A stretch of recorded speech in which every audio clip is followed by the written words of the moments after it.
South African President Cyril Ramaphosa is warning that vaccine nationalism will endanger the world's ability to recover from the coronavirus pandemic.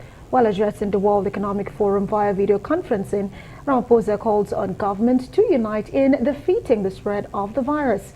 He also calls for unity in tackling climate change, which he says is a key priority for the continent. Triggered a global economic downturn of massive proportions, which has not been seen since, I would say, the Great Depression of the 1930s. The World Bank has reported that extreme poverty is expected to rise globally for the first time in over 20 years as the disruption caused by the pandemic exacerbates the effects of conflict, climate change, and also underdevelopment. As far as I'm concerned, it is clear that the world is at a crossroads. We're facing a common threat, and this means that we must therefore act together. While we must unite in defeating this disease, the challenges we must confront were not created by this virus. Joining us now is South African journalist Leeuw to shed more light on the issues. Good evening and welcome to Newsnight again, Leeuw. So what surprises, if any, did President Ramaphosa's speech present at the WEF, World Economic Forum, as we say?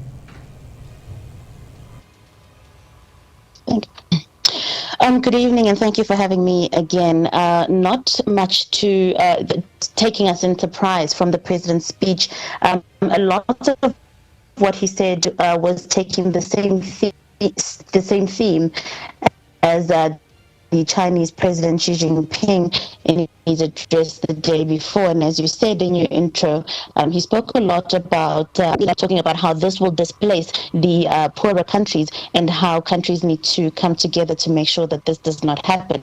What did maybe come as a surprise is the tough stance in which he took to address the world leaders, talking about the necessity for them to not be selfish and that nobody wins when countries are hoarding the vaccine to COVID. I need you to remember that South Africa has faced quite a lot of backlash on our delay in procuring the COVID vaccines. This, of course, coming in around December, and this was when our government was were procuring the vaccine around July, August of last year. Well, Leeuw, this year's World Economic Forum, what are the major takeaways so far, and what do you make of the speech of the President of China talking about Xi Jinping, where he says global cooperation is needed and he's calling for an end to arrogant isolation? It depends how much time you have when it comes to Xi Jinping's speech. Quite a lengthy, quite an interesting speech. I think he spoke for almost an hour, where he spoke about forward, of course, making of the previous U.S. administration, in a very diplomatic way, talking about how we can, envisage a new world and a new world order, and obviously saying that he feels a bit unshackled because, even in his demeanor, you could tell that he feels a bit lighter, not having to be held down by some of the restrictions that were placed by the U.S. administration before.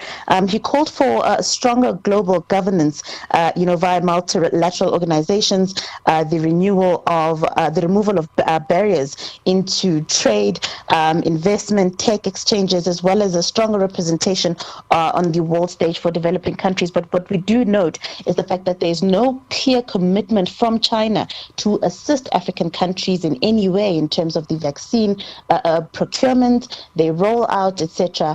He just talks about multilateralism, working together, but no real or solid commitment from China in terms of how they will relate or assist Africa at all. I have to ask you, but there is not a lot of time to enable us go through it. So in very quick few words, can you tell us what's the update in South Africa today? Because we know you've had so much trouble with COVID-19. What's the latest? So the latest is that our curve seems to be bending a bit. The numbers that were coming in at around the 20,000s, 18,000s are now sitting at 9,000. The death rate is still a bit rapid on our end. However, there's a little bit of hope at the end of the tunnel, a bit of light at the end of the tunnel rather, with the vaccine expected to start being rolled out from the 1st of February. Leeuw, journalist in South Africa, who's been helping us.